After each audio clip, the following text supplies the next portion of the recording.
Hey everyone, welcome to episode 11 of The Financial Coach. And today we're going to talk to you about why you should have an emergency fund.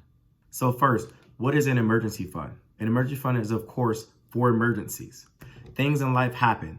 You get into a car accident, you need repairs. Your home needs repairs. You may have an unexpected medical expense. You may lose your job, such as a recession. All these things are emergencies, and you want to ensure that these emergencies that are bound to happen throughout your life don't impact or negatively impact your financial plan and flow that you put so much time to put together.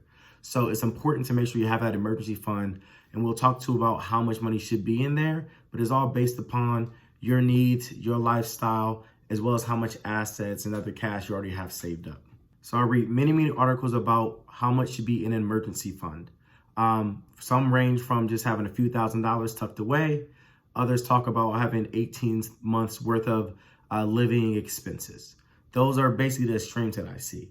In my view, I think the minimum should be $2,000. $2,000 because for most expenses, emergencies that someone may have, $2,000 should likely cover. You got a fender bender with a car, something leaks at the house, they need to get fixed. You got a medical bill for $800 that you wasn't expecting. About $2,000 should be the minimum. Then on the flip side, most places, most professionals talk about having 3 to 6 months, 3 to 8 months, or 12 months worth of living expenses. Because you need to ensure that if you lose a job or you have a big expense, you need to make sure you have enough cash to make sure you can pay your rent, pay your mortgage, pay transportation, still feed and clothe yourself throughout that process until you find another source of income.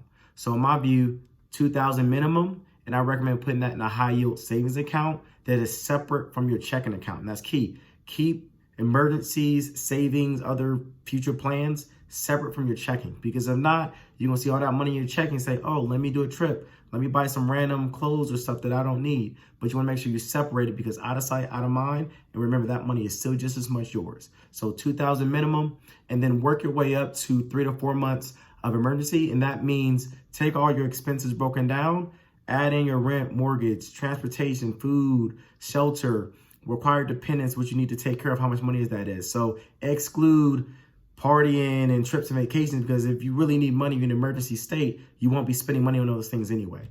And then work to save up at a consistent basis.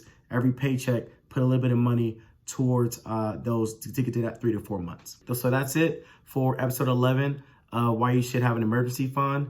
Continue to follow me at KeithJ_the Financial Coach on Instagram, as well as my YouTube channel, Keith D. Johnson, the Financial Coach. Have a good one. Bye.